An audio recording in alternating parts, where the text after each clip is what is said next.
dudes, it's Molly. I was just listening to music, working on transmissions. Yeah, Spirit wants to talk about Starseeds again. Okay?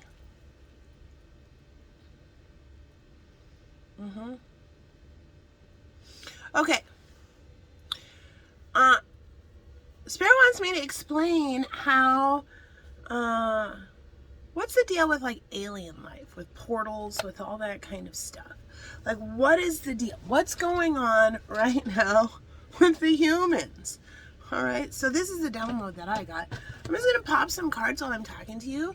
I have my Nordic Tarot, I have my Antique Anatomy Tarot, and I have my purple deck, Viking Tarot. All right, I just picked it up. There's the devil on the bottom, Capricorn energy. I'm just trying to get in the flow. Hi, Molly. I'm a clairaudient psychic empath. Anything I say is part of your message. I am channeling right now. It means I'm in a dreamlike meditative state where I don't have a filter on. And Gemini energy with the lovers, Capricorn energy with the devil. And I just say what comes out. That's how I work with Spirit. All right. I'm a boombox for the message from Spirit. Okay.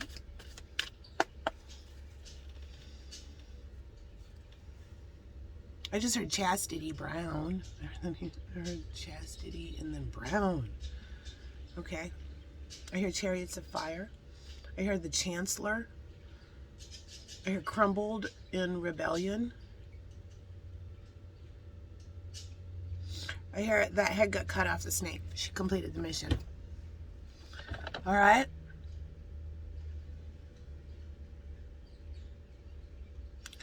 So, what's going on with the human race? What's going on with autism? 8 of Wands, love arrows. Fast messages coming in, love arrows. Somebody's coming, they want to come to their 10 of Cups. All right. Autistic people have had the turn of the wheel. The turn of evolution. Yep. This is the new kind of brain. The new kind of consciousness. Autistic people can comprehend. So when you say consciousness, the easiest way to explain it is to say comprehend, what you can comprehend. So, and the way Spirit's been having it kind of like come out is like the Neanderthals and the Cro-Magnons. The neurotypical and the autistic people. So in this explanation, yeah, the neurotypical are actually the Neanderthals. They've just convinced themselves that they're smarter and they're patting their head of all the Cro-Magnons and saying, you're different than us. But they're different because they've evolved. They've had that turn of the wheel. So autism isn't just, that's where it gets tricky because people call it a spectrum. And so when you think of spectrum, you think of like a linear thing where it's like, yeah, here's the dude, the person, the woman, whoever, who's nonverbal, needs a lot of help, and is probably rocking and drooling or something. And over here is Rain Man building the Taj Mahal with toothpicks. And that's like what people are thinking. And everybody's into technology and science and planes, trains, and automobiles. And that's what an autistic person is. And that's so wrong. It's so wrong. So autism is, if you think about it as, if you want to visualize it like an asteroid or something, here's this big globular thing with all these different outlets on it. And the asteroid is, we don't really know what to call it. So we're going to call it autism. Women present totally different. Women and girls present totally different than boys. And a lot of the research that we have now is just based on autism showing up in boys. There was a time where they thought only boys were autistic. And that's because girls are emotionally more mature, and so they can mask easier. They just are kind of born it's just kind of how it is. All girls are emotionally more mature. They're born that way, where they can mask easier. And so what mask is where you are observing your peers and you're taking social cues from your peers on how to behave. And so you're not really behaving on your own. You're having to look at other people to see how to behave. So autistic women can show up stereotypical, like robotics, mathematicians, scientists, like that kind of thing, where you see a lot of autistic men. That absolutely can happen. Women can be kind of filling those stereotypes too. Those are probably masculine energy women. And so we have to remember, masculine energy doesn't mean anything about your genitalia. It means about the energy you carry. So feminine energy autistic women are probably into the arts. They're probably into books. They're probably into bands. They're probably into, it's really like the arts is where autistic women really flourish. It doesn't mean it's not cut and dry. There's no like real guidelines where it's like you can only be assigned, masculine energy if you're a scientist. No, you can for sure be a feminine energy if you're a scientist, but that's just kind of like painting with a broad brush just to explain it. So the neurotypical brain can only blow a thought bubble. We're going to visualize it this way. Imagine you're chewing gum, and their consciousness is their thought bubble that they're able to comprehend. So we know empaths, can comprehend feelings way more than neurotypical people. So a neurotypical person can only comprehend the suckiest of suck goes to 0. That's all their body, their brain, their mind can comprehend. And then the best of the best feeling to 100. That's the range, the cell service, if you think about it that way, that they can take in. That's all they can comprehend. But empaths, and a lot of autistic people are empaths, they're off the chart. So we can comprehend, now our thought process can comprehend the suck, the sadness, all the way to like -1,000, where they're at 0. And we can feel the happiness all the way to +1,000 when they are only at 100. So part of the healing process for empaths, especially autistic or spectrumy, sometimes it's easier to say spectrumy. Spectrumy, you can say that. It kind of breaks away from that autism stigma. And so sometimes if you feel you may be spectrumy, just understanding that other like neurotypical people, which is too bad that they call it like disability, neurotypical. It's just because we're living in an old-fashioned world that's set up for the Neanderthals. But the turn of the wheel has actually happened. So when you learn that as an autistic person, and a lot of people my age went without getting diagnosed. No, they just lived a life of suffering, confusion, not understanding why they don't fit in, why they're different, why they like to do things other people don't like to do, why nobody understands them. And a lot of people my age suffered through that. And then when we had COVID, a lot of people kind of got sent to their room. We all had to go home and reflect. And that's when a lot of us had a spiritual awakening, where Spirit sent us on a spiritual awakening. And so, when you have a spiritual awakening, that's when Spirit says, oh, darling, you're way too special to live this sucky life. You're way too perfect of a person. You're just as perfect as everybody else. And you're on the wrong path. And this path that you're on right now is sucky. You're probably riddled with anxiety. You're probably treading water in a fucking hurricane.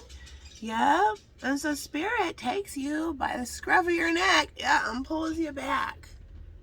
And says, you've been chosen.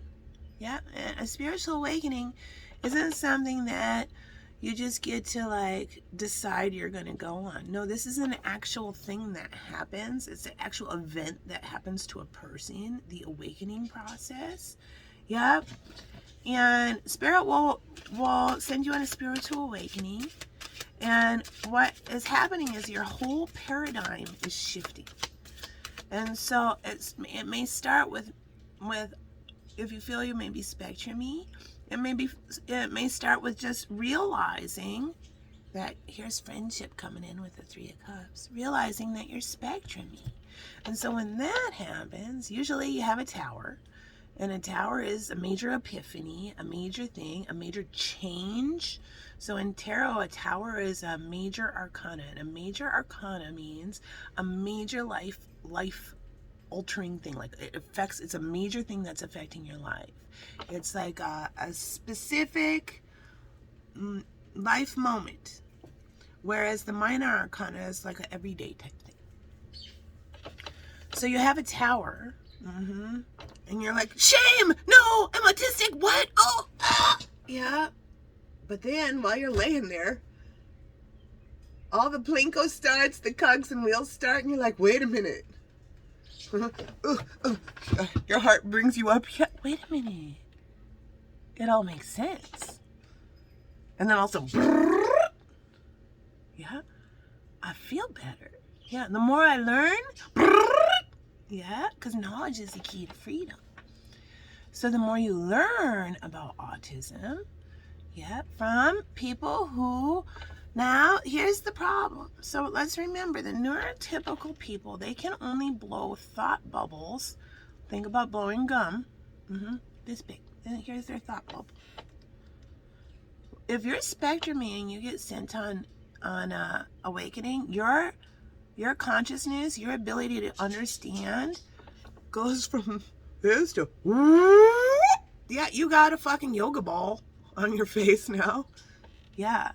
And you have people who can only comprehend, like their brain can't even imagine it, is unable to compute it, feelings between more than 0 and more than 100. And these people have deemed themselves neurotypical, and they're patting you on the head, yeah, and telling you what's wrong with you. Yeah. And so when you have the shift, and so how can 2 realities exist at the same moment? Yeah. So that's what Spirit wants me to explain the color blue. So in the past, in ancient times, imagine the world. We have one tribe over here who doesn't recognize the color blue. They've never seen it before. How can that be? We know, in hindsight, we know that blue is on the spectrum, the color spectrum. But this particular tribe never had anybody point it out to them. No, when they looked up at the sky, their minds saw the sky in shades of lavender and gray. And the only word, they didn't have a word for blue, and the only words they had for anything that resembled blue was some kind of a lavender gray type thing. Their mind couldn't comprehend the blue because they were never shown it. And this is a true story. And then at the same time, yeah, there's other tribes all over the world whose ancestors have said, yeah, we acknowledge that exists. That's the color blue, whatever word they called it. Yeah, but they had a specific word for it, and that is the color blue. So this one tribe who never had anybody showing what the color blue looked like lived a complete reality, and everybody in their tribe would fight to the death with anybody else who says the sky is not lavender. No, these people would say, what the fuck are you talking about? No, I don't see, like, it doesn't exist, you kooky crazy person. Yeah, and then the other people would say, what's wrong with you? How can you not comprehend? It does exist. And so this tribe has its own reality, yep, going on at the same time as these other tribes. But in hindsight, we know this tribe who's living their existence, full reality, yep, in their own little thought bubble, they're wrong. Yeah, they just can't comprehend it. So that's how two realities can exist at the same time. So let's talk about alien life. Let's just do it. Otherworldly beings, yeah. Be wary of unenlightened Neanderthals telling you it doesn't exist. No, it doesn't exist for them because they can't comprehend it. No. If you can't comprehend it, spirit can't open the portal to an interaction. And so if you've had an otherworldly visit, or you've seen something, a glitch in the system, or you will know what I'm talking about right now. If you identify as a starseed, somebody who's been activated, yeah, you were chosen because your mind can comprehend it. Otherworldly beings cannot communicate, cannot interact. Spirit cannot interact with a closed, unenlightened mind.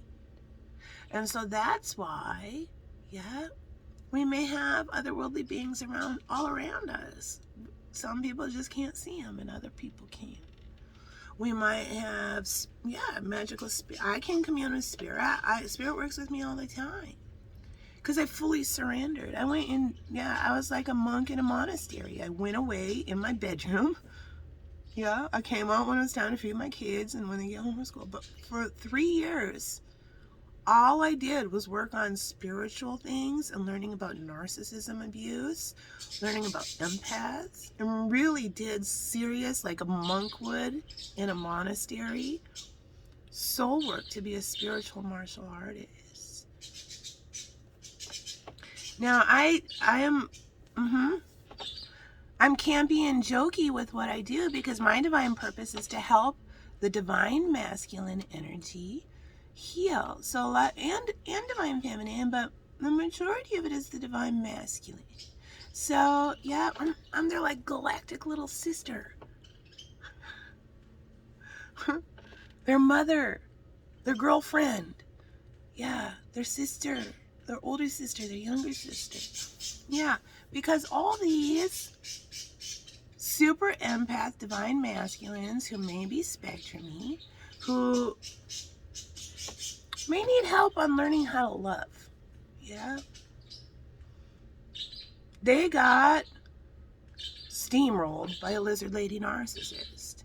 Yeah, because these lizard lady narcissists, they can see a mark.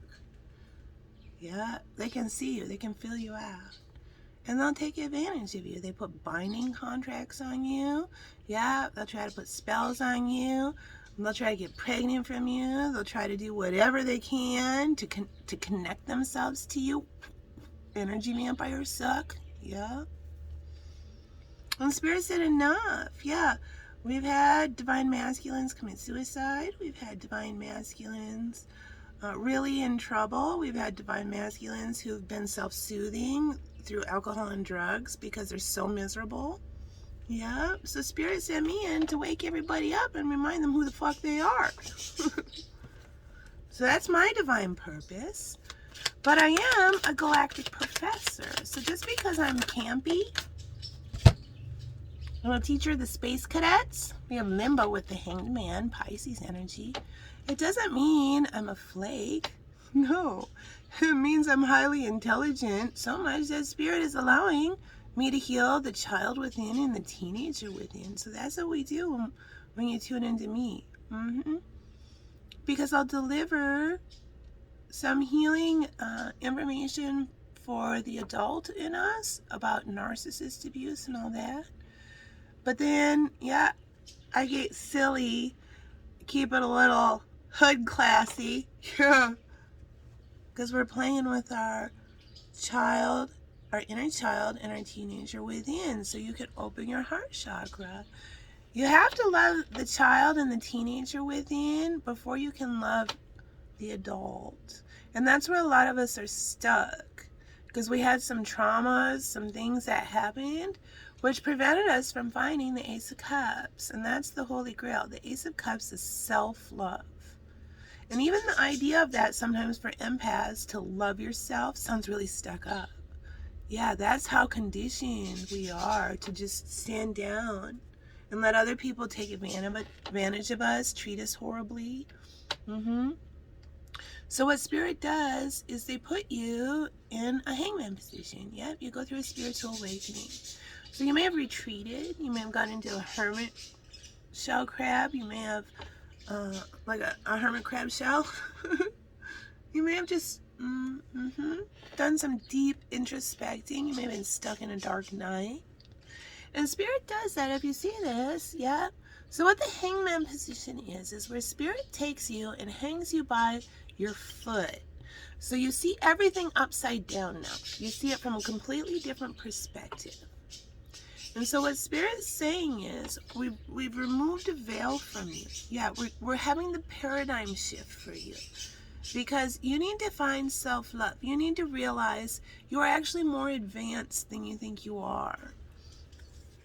All right, we have 3 of Pentacles with recognition. So once you find the Ace of Cups, self-love, the Holy Grail, yeah, I love myself. Yeah, I'm worthy enough of being loved. Because a lot of empaths are black sheep of their family. They may be the fall guy for the family. Everybody may just put all their bullshit on that person, and that's how it's always been. Yeah. So when you go through your awakenings, what happens is Spirit kind of, every time you ascend up in vibration, yeah, you learn something, and then you release these oppressive energies. So if you think of yourself as a tube or a refrigerator that has a bunch of magnets on it, just sucking your energy, yeah, demonic frequencies, hateful things, narcissist abuse, people in your life that are very rude and disrespectful to you, the more and that you've been enslaved to because you haven't had this self-love paradigm shift. Yeah, your dignity just got thrown out the window. And a lot of times these people, yeah, it becomes a habit where they treat you like total shit, and they know they can't, because we teach people how to treat us. Yeah, and we probably been letting these people walk all over us their whole life, and our whole life. So when the paradigm shift happens, you start learning, ascending up in vibration. You've changed vibration, so some of those magnets, those like barnacles, those like energy vampire suckers on you, people you may have used to resonate when you were at a lower vibration, you may have used to resonate with them. Now you may not resonate at all, because when you change your vibration, that magnet just falls right off of you, and Spirit has removed that vibration from your life. It's about healing. And we have to remember, the spiritual awakening is a solo journey. This is all about your healing journey. It's not about your partner, your roommate, your whoever. This is a solo journey, the spiritual awakening is. Because too many of us, yeah, will sit at the crossroads. We're ready to go. We have a empathetic, open, empath heart, yeah, and we want to ascend up, but we've been stuck with this partner, this person, this whoever, whatever job, whatever it is, yeah, that's kept us oppressed. Yeah, somebody who doesn't want to do the work, somebody who likes that dynamic, a narcissist loves that dynamic. Why would they want to change? You do everything for them. Yeah, and then when we realize how bad narcissistic abuse is, and then when we ascend up, yeah, and we finally say, you know what, I don't want you in my life anymore. Yep, that narcissist will clunk off of you, and it'll amaze you how fast they'll find somebody else. And you spent all this time being stuck and slowed down because you were convinced that this person needed you, they couldn't survive without you, you had to pay all their bills. Yeah, you know what happens when you cut up their credit card, that using narcissist that you pay for? They pull the other one out of their wallet from the other person they're doing it to. But you have no idea. Yeah, so when you find that self-love, you're like, what the fuck am I doing? Why am I doing this? Yeah. So then Spirit brings in your 2 of Cups. You have to find the Ace of Cups before your Two of Cups can come in. And that's your soul family, your soulmates. They'll start bringing in your soulmates, other healed people, other people who felt the same pain, other people, spectrumy people, other people who understand who you are. And it may not be your family. And that's a tough one, because if you have some sort of narcissist abuse within your family, spirit will cut the cord. Yeah. You go through all this self-healing work, and then when spirit cuts the cord, it doesn't mean it's like you're never going to see them again or anything like that. It means that emotional wound that person has been able to do to you, no longer happens. You just step outside yourself and you're like, hey, I can observe this now. I totally understand what's happening. Yeah, this person, their ego got bruised and now they're acting out on me. And the sad thing is you can comprehend it, but this Neanderthal may not be able to. And they're just a dick or a bitch, and they may not even know why. It's because your light triggers them. And so Spirit says, no, we need our light workers. You're way too special. Yep. We're not letting you live this life anymore. And a lot of times the spiritual awakening, it can happen at any age, but a lot of times it can happen at middle age. And that's just because you're old enough to like really face some major traumas that happened to you and release those. I call those bog bodies. Those are all issues that we push down in our stomach and our belly. Just in no fucking way. We put a lid on that and we don't look at that. No, that fucking sucked. Yeah. Well, all of that is taking up so much room in your vessel. So we think of our body as a vessel, like a pitcher, like a Kool-Aid pitcher. Think about that. And the bog bodies, all the bullshit is taking up so much room in your pitcher. It makes your juice taste nasty. Yeah. There's not enough light. There's a bunch of bullshit in that pitcher. Yeah, so when you release the bog body, when you change vibration, you may get sick. You may find you puke. You may do the stinkiest poo you've ever done in your life. Just really weird shit. Yeah. It's part of changing vibration too. If you're not sick, if you're feeling sick, it's important that you like talk to a doctor and make sure you're okay. But if you're a starseed, you know what I'm talking about. Yeah. And you'll start to be able to tell, like, I'm ascending in vibration. And you'll notice after that, the brrr, and it will usually be after an aha moment. It'll usually be after a seminar, I hear, a knowledge, a lesson, tuning in maybe to my channel, something like that, where you're gaining knowledge, because knowledge is the key to freedom. And so as soon as you expel that bog body, either puke it out, poop it out, whatever the energy, yeah, then you have all this room in your Kool-Aid pitcher. Yeah, you've got all this room now. And that's for the light to come in.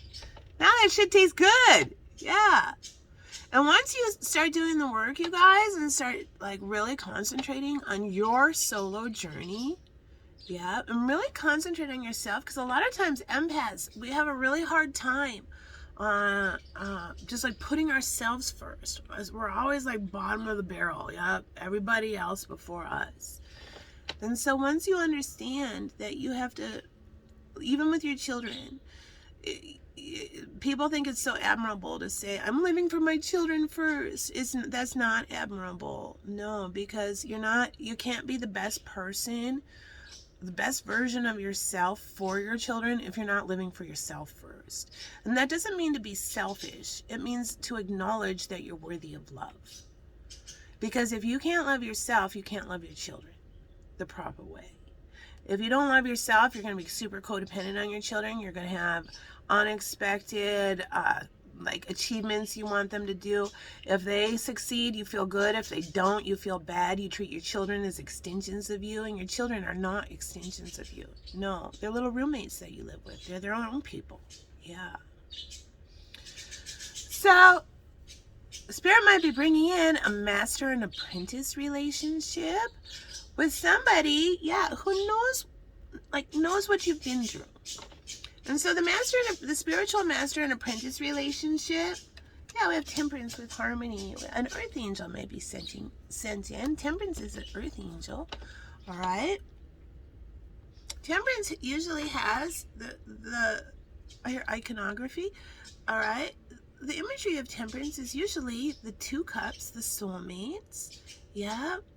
And 1 cup is filled with super hot energy, and 1 cup is filled with cool energy. And you see Temperance, the earth angel, and she's swirling the energies in the air, and she's tempering it to make it the perfect vibration.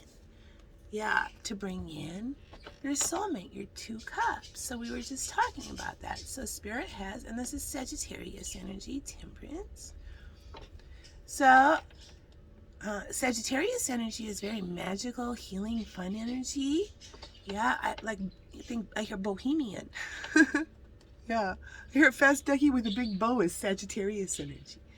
All right. So there is some sort of master and apprentice relationship that will come into your life. It's another healed person. It's your divine counterpart, your twin flame, something like that. Yep. And a twin flame, we have to remember, a twin flame, a lot of people are like, it's my twin flame. Yeah, that's probably your twin flame catalyst that's making you feel like shit, slapping you across the face and stuff. That's a catalyst. That's like a toxic relationship. A twin flame is an actual healed person who's gone through the same thing you have. And you come together to work on something collectively together to help heal the community. And so that's what a twin flame mission is. And you don't just have one twin flame mission. Like you can have many, you can work with different professionals and do different projects. And that's your twin flame mission with that professional. That's your twin flame mission with that professional. That kind of thing. You can have a twin flame lover. And that would be maybe somebody, the catalyst that sent you on your journey. Yeah. That's the person that annihilated you. Yeah, they're either a narcissist or they're an empath who's healing from narcissist abuse, just like you. Yeah. You spend a lot of your time obsessing about them. Oh, who is this person? Yeah, are they a narcissist or are they my twin flame? Because they make me feel all fucked up. Yeah, well, just think about that. Think about all that energy exchange between that trauma bond, whatever it is, and understand that the spiritual awakening is a solo journey. Yeah, you're not trying to change yourself or do anything for this catalyst person, this other person who may or may not be doing the work. Yeah. If they're doing the work, there may be a time later on in your life, however long it takes, where that person comes back into your life as a healed person. And then Spirit will say, here's a portal, here's an opportunity. If you two want to go through it, yeah, there's going to be something for you, a reward for both of you for doing your spiritual work. And that could be your twin flame lover. So there's different versions of twin flame, the concept of twin flame.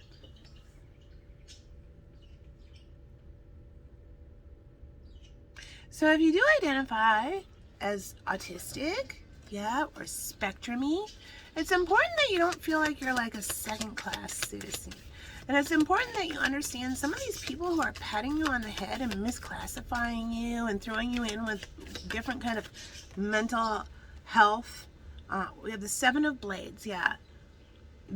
Deceit, lying, wrong information, yeah. So this is what Spirit really wants to point out, yeah. Really, the next time you're feeling hurt about somebody saying something rude, mean, dismissive, whatever it is, I call it the pat on the head. It's the easiest way to say it.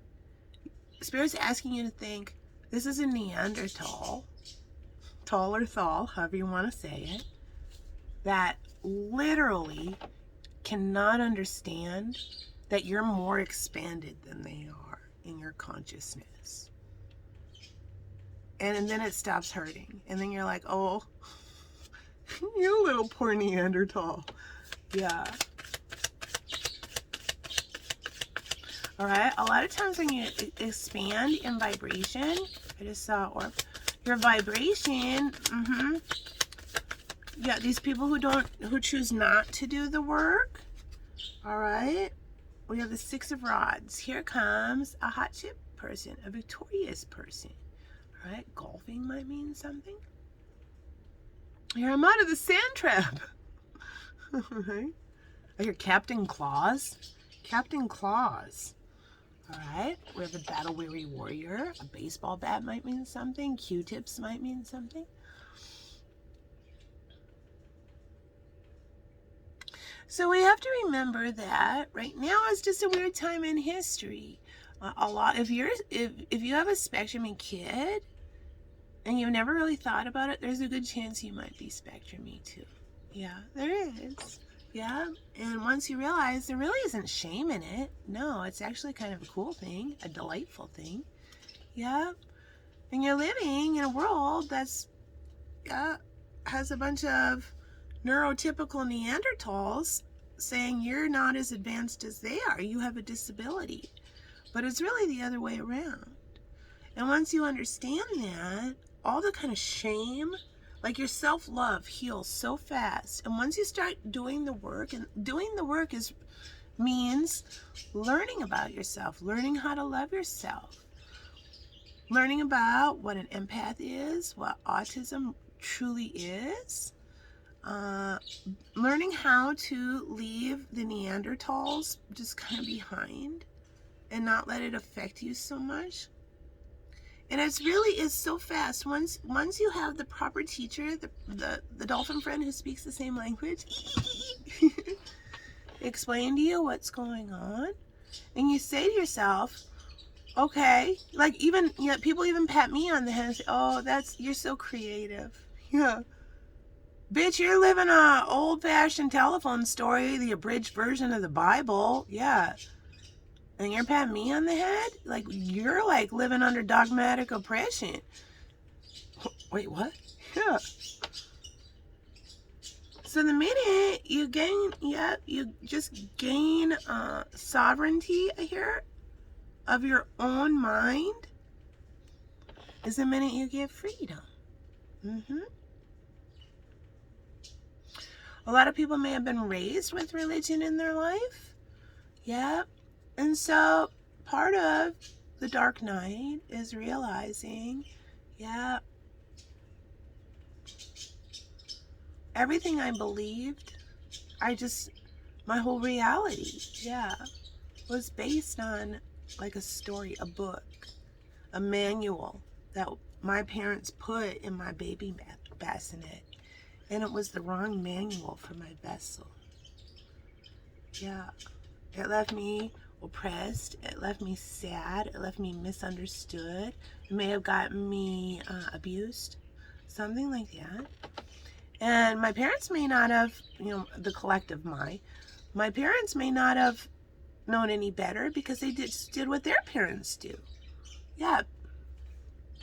Well, when you learn, you have the big aha moment. Yeah, and you realize, oh my God, I've been living my entire existence, my entire happiness based on like weird vibrations off one book, and Spirit just gave me a library card to a whole fucking library full of all these wonderful ideas and books, and I can live my life however I want.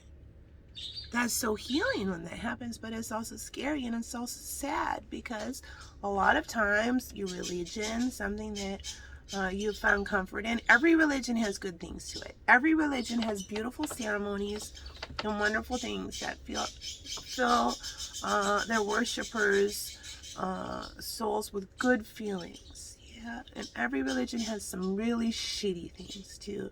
Some old, antiquated lessons that just don't factor into current modern technology of today. Okay. Yeah. And so the thing about spirituality and really becoming enlightened is understanding that you are the captain of your own vessel. Yeah. And spirit, source, God, your ancestors, whatever you want to call it, the captain, yeah, loves when you use your brain. Loves it. Yeah, the captain would never say, no, don't expand your brain. Don't think beyond. Yeah, don't think beyond that. No. Just stick to that manual. That's the easy way, the rut that you've been in. Yeah. Don't allow any of the magic to come. Stay in this paradigm where you can't, not, your mind can't accept that there's more beautiful, delightful things. And then just remember that book, those people were writing down these, yeah, because they were the politicians of the time way back then. And the way people were controlled was through religion. Yeah. So you can just have like a freaky paradigm shift where you feel lost and you're like, oh my fucking God, my psyche is cracked. I've had this expansion. The first half of the spiritual awakening totally sucks. Spiritual awakening is not puffy, feathery, bouncing on clouds with unicorns all around you. No. It is snotty, crying, visceral, wrinkles on your face, lying on the floor sobbing, birthing out all this horrible shit that happened to you that you have no idea, like you have really even repressed. Yeah, it all comes out. And as spirit has taken over and sent you on this hardcore experience, and this is a legit experience, you don't get to choose. You don't get to say, oh, I'm going to be enlightened now.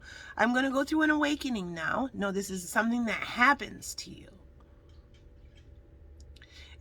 And that's where it's important to have resources, because in the darkest of dark of your dark night, and I will put a link about a dark night, so you can really kind of comprehend what a dark night of the soul is. And when you're really in the darkest part of it, it can feel very hopeless. It can feel like I have expanded and nobody else has. And now I'm this tiny little dot in this giant universe and nobody understands me. Yeah.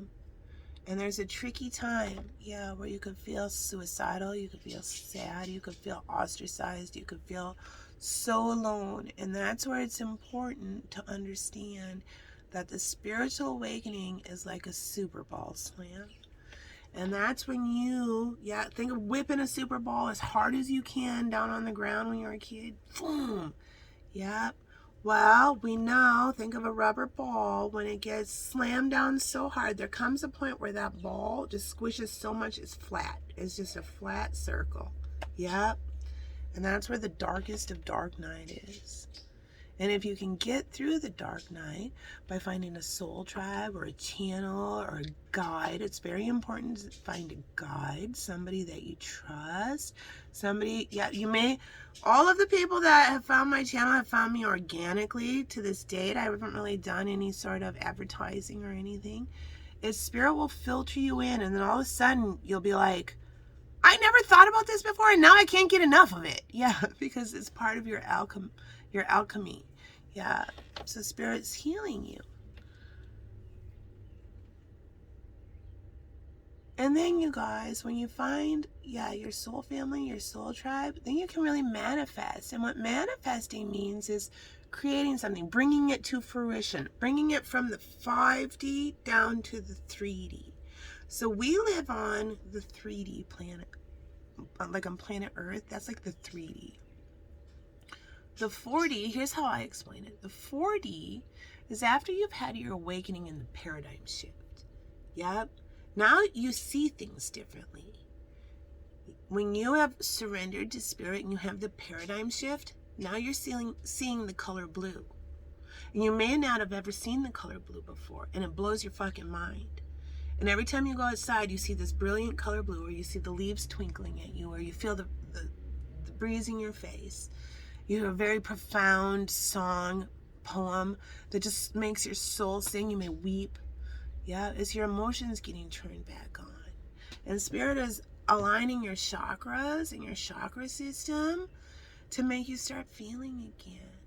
And that's the 4D, when you've had the paradigm shift, when you've had the hug from Spirit, when you've had the awakening. And now you can experience the magic of the universe here on planet Earth. And then the 5D is the ethers, I hear Atma, I hear Tao, is just Yeah. Something we can't quite put into words. Yeah.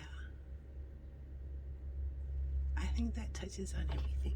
Let's see what the purple tarot deck says.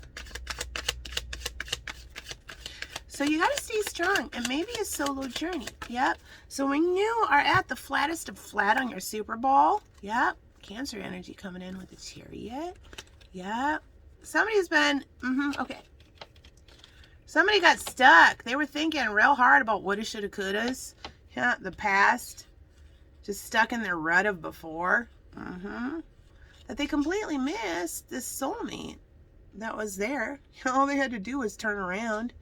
Yeah, here's their Two of Cups, their soulmate, their person that's been on the same kind of journey, has felt the same hurt. And you guys, feeling the same suck doesn't mean like I've gone through the same exact journey as you. It means I felt the vibration, the tuning fork. I felt that energy, that devil energy. I felt whatever that hurt is. I felt the same vibration. And my empathetic heart can understand what you have gone through. That's what that means. So this person had to spend a lot of time detaching from people who weren't vibing. They weren't, no, these were probably narcissists. Some terrible woulda, shoulda, coulda. Yeah, making you stuck. Feel, yeah, just be in a rut. So then Spirit turns on your soulmate, attaches the cord. So when we say the cord, it's just this like yearning feeling, this connection that you feel for another vibration, another person. Yeah. And Spirit's doing it to get you to turn around. Yeah. To have that paradigm shift. And so the card came out like this. So how I read this is Cancer energy, and this is the Chariot. This is super fast moving energy. Imagine somebody saying, you know what? I finally figured it out. Yeah. I want to take my horse and run it to her farm. Yeah, fuck that person. They had the aha moment. Yeah. Somebody may get in their car. They may drive. Somebody may travel. All right. Let's see what's on the bottom of the deck. Yeah, they want to come to the Queen of Cups. They know there's all this opportunity. Queen of Cups is a psychic lady. Yeah, galactic mother. When I see a mermaid, that means I hear an empress. Yeah. I hear she's the supreme empress. Yes, of course. Yellow Rose rides the big train. Yeah. So a mermaid is a psychic person who may be left alone a lot. May have like kind of a lone wolf, but in a psychic, feminine type form. All right. This masculine could realize, oh my God, I'm a merman. Yeah. Oh my God. It all comes clear. Then I see, yeah, whenever I see it, it's like Plinko. Or like cogs and wheels. Where it's like, oh wait, I see now. Yeah, I'm running at top speed now. I understand who I am. All right. Now, this masculine, yep. Their inner child, their teenager within, wants to do something with this feminine, right? So the Empress, I channeled, it's an Empress. So Empress is somebody who has learned the lessons of all four of the queens of the tarot. Once you've learned the lesson of all four of the queens, you morph into the Empress. All right? So this masculine, they may have a teenager themselves or children. Yeah. Whatever it is, they've been watching for a really long time. And what they want to do is give an offer to this fun, artistic, passionate, exciting, cool chick. That's who the Queen of Wands is. Yep. This Queen of Wands in reverse is a super bitch. Yeah. But it came out this way. Yeah. So this masculine may have dealt with some upside down Queen of Wands in the past. Some super bitchy people. So the most dangerous person, dudes, is a highly intelligent, unenlightened person. Because they'll go around, those Neanderthals will go around patting you on the head. Killing your spirit. All right. We're going to take it back to Antique Anatomy. My phone is almost out of power. I hear the Black Hills. I just heard the Black Hills. Look at this. The Two of Elixirs. The Two of Cups. Alright, South Dakota might mean something. Somebody may learn about Heyoka empaths. Alright, so, Heyokas are not only within Native American communities. No. Different Native American communities were able to explain the concept of what a Heyoka is. I hear Harry. I hear Nellie. I hear Nellie Olsen's a bitch. She don't know what the fuck she's talking about. Okay? Yeah. So, Heyoka is a Native American word and a Native American term that's used by different tribes. Yeah.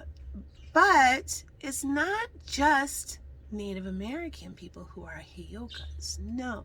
The Native American people, and I'll put a link of different books, I just heard Lakota, okay, that you can, I hear Ho Chunk, okay, I hear Winnebago, okay, I hear Fla Fla, okay, Unta, Oslo, okay, I hear Oslo. Norway might mean something. This might be old energy then. Sweden might mean something. I hear a canopy. Oftant.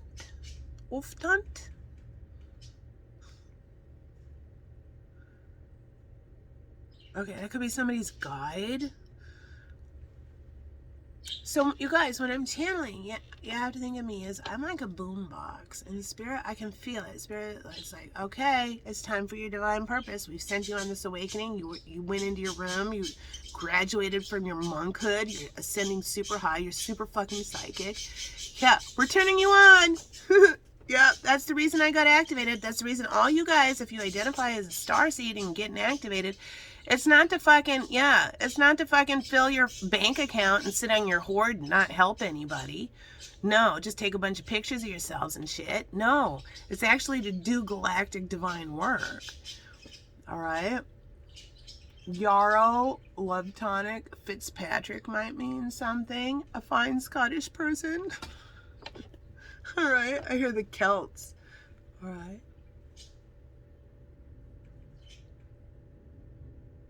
So yeah, what's happening is we have a whole first wave of people who went on their awakening, and they've had the suck, and they're going up now, and they're maybe like this far up now, and they're really feeling like the healing is coming, and Spirit's saying, now we're ready to manifest with you. We just had to shake out all those demons off you. And now we can work with you. So what Spirit does for me as a channeled oracle, which is pretty rare. I don't think a lot of people are channeled oracles, but I have seen other ones. So I don't think I'm like the only one or anything like that. But Spirit may amp up whatever your skills are. If you may have been given divine creativity, so you're just writing music like crazy, feeling really inspired. May have thrown a muse in your way where you, I'm back alive again. Yes. Whatever it is, it's so you can do your divine mission. And your divine mission, dudes, isn't work. It's fun. This is the whole thing about the spiritual awakening, is it's a gift.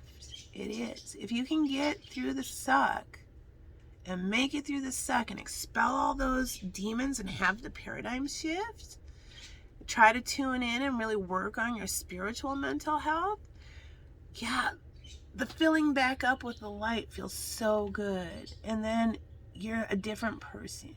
You truly are. You go through the metamorphosis. You're a butterfly. The person you were before the awakening, I call that the caterpillar version of you, no longer exists. That's part of your past, but it's completely different. If you are spectruming, you may have worn a mask your whole life. Your mask may get annihilated. where Spirit says, no, you just have to be, yep, your delightful, weird little self. Yeah, so you can be a beacon for all the other delightful, weird little people. Super geniuses who are opening heart chakras everywhere. How about that? Playing cool music, making wonderful art, winning all sorts of awards for your brilliance. Yeah, you're part of that tribe. You're not this like dysfunctional, yeah, disability person who gets patted on the head. So keep that in mind, because the more you shine, the more those Neanderthals, demonic frequencies are going to act up, and they're going to come and try to take a shit right on whatever you're shining about. And so you have to stay really mindful about who the fuck you are. Yep, a really special person in a really great way. All right, dudes, there's your message. Have a good day today. I love you. I hope you love you.